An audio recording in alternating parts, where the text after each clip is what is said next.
These safflowers are long overdue to get potted up. And now is the moment. Come join me while I pot these up. Some of them are a little dry. Not surprising that some of these are a little dry. These are like giant plants in tiny little containers. Let's see what we've got.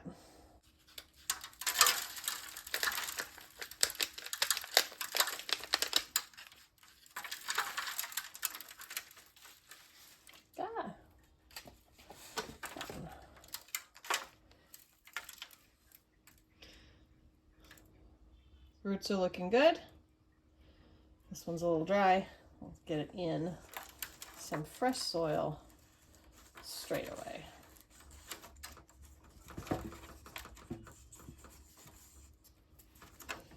There we go. Easy as that. Now these safflower, I might be able to get away with putting them out in the ground right now because I don't think that we're going to have another frost. But honestly, I'm going to give it another week and just see how the long range forecast looks. But they're not going to need to spend very much longer in pots. Crumbly. Oh, come on. The soil fell out without the roots. Oh, look at the cute little root ball. These are definitely, this is definitely the right moment. There we go. Let's open you up a little.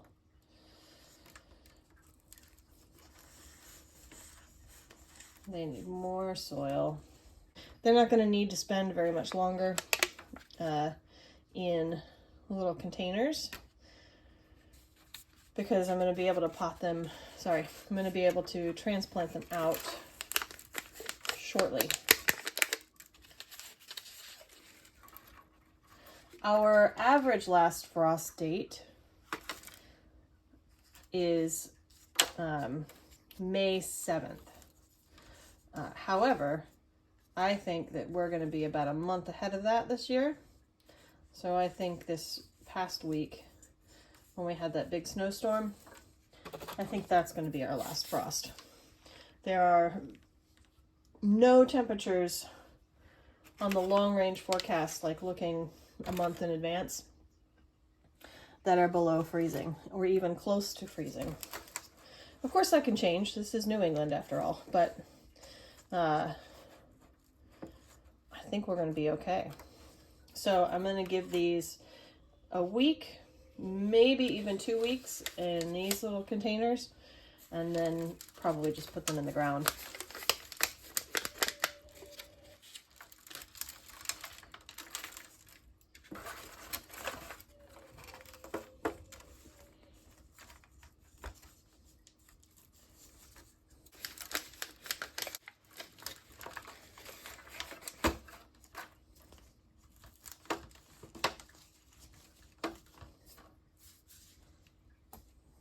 I always feel like the camera's on the wrong side for seeing what I'm doing, no matter which side I put it on. All right, so I'm gonna squeeze. And with these, because the root ball's kind of tight at the bottom, I'm actually gonna just very gently kind of tug on the stem. But I don't necessarily need to do that with most of them. And there's the root ball. It actually doesn't look, I thought it was gonna look a little bit more root bound, but in it goes. So safflowers are pretty cool. They are, you can use the flower petals as an alternative to saffron, and the flower, if you let it flower and go to seed, it makes seeds, really good oil-rich seeds. It's where we get safflower oil, which is a really common cooking oil. I actually planted about as many last year and got a really decent harvest. So I have some seeds left over from last year. I still need to clean them and prep them, those seeds. And I will probably start another round of these so I can have a little bit later harvest too. each one of these plants, each one of these individual plants will make 3 to maybe 8 flower heads, and each of those will turn into seeds. Seed pods with multiple seeds in them.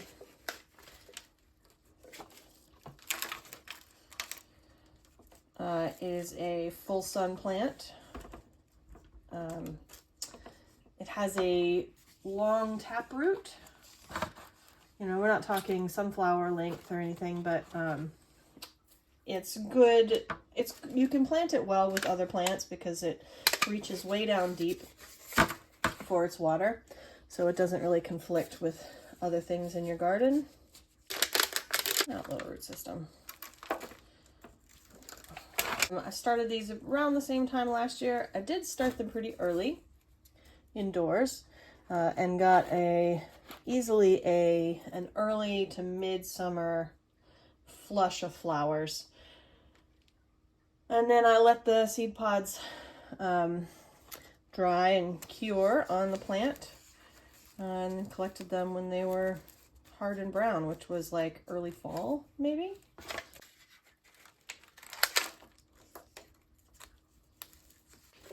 I should have 24, if I counted right. I started, I think, like 30 or 32.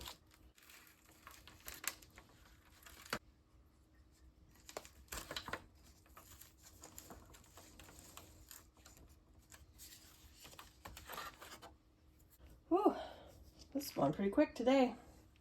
It's much nicer potting up when you can just pop the whole cell out and stick it in a new container, versus like you guys have seen me do the pricking out where I've like multi-sown stuff and then have to like separate them out from their friends and neighbors. That's it takes a little longer. It's a little bit more piddly.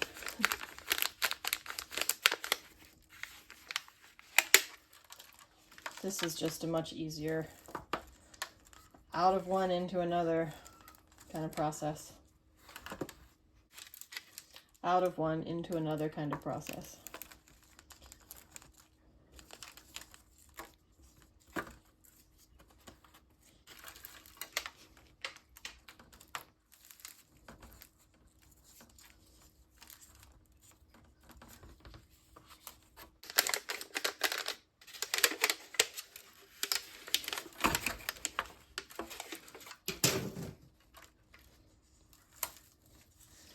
I've had a pretty good rainy day today.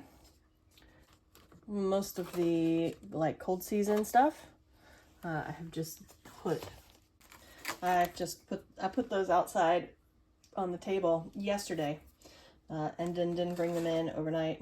It wasn't really going to get below 40, so I just left them out on the table, and they got a little drizzle overnight, and then they were still out on the table this morning.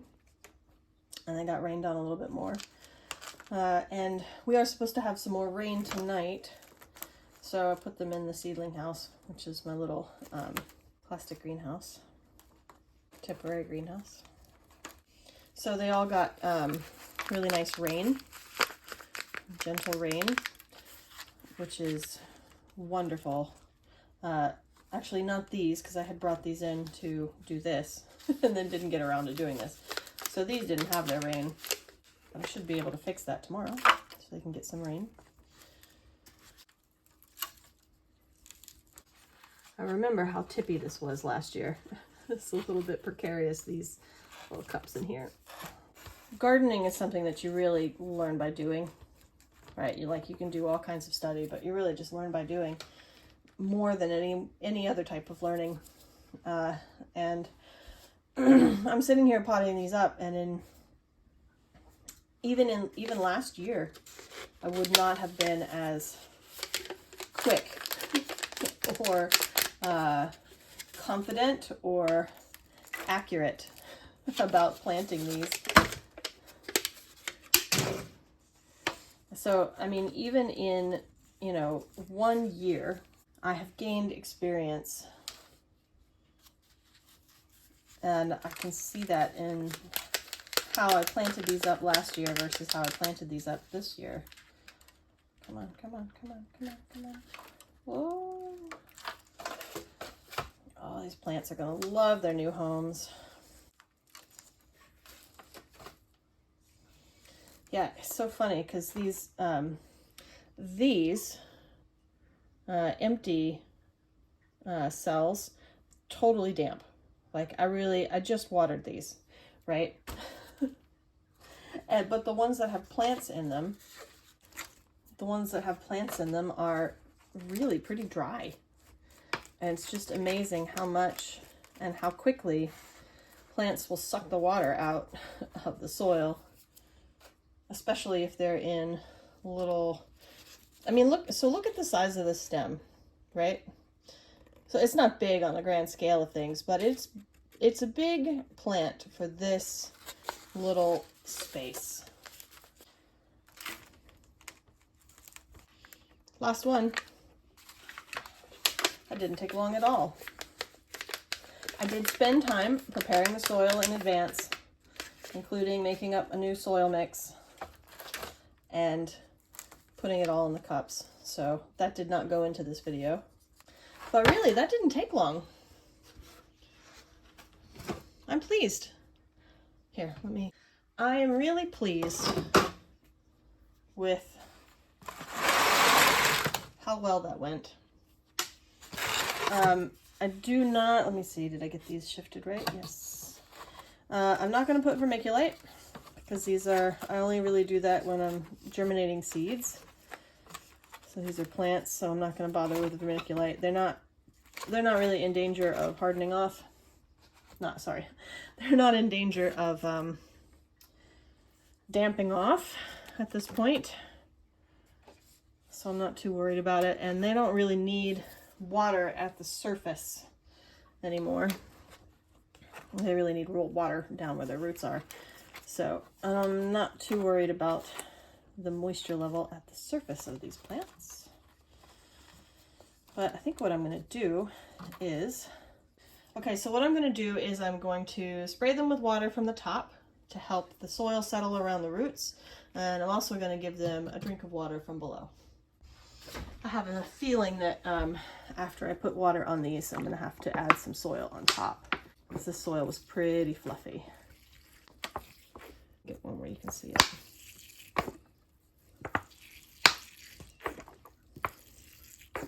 It's really neat in these clear cups how you can see how you can watch the water absorb. And you can see I put a good bit of water on there, but it really didn't get very far down the cup.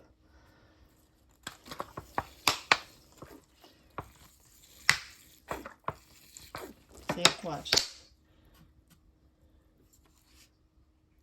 So that's why I'm also going to water them from below. I'm out of water, so I think that I'll say goodbye now, and you can just trust that I'll water the rest of these and put some water in from below. But thanks for joining me for these safflowers. They really are a really cool plant to grow. Really easy plant to grow also. Other gardeners should grow these. They're awesome. Anyway, bye.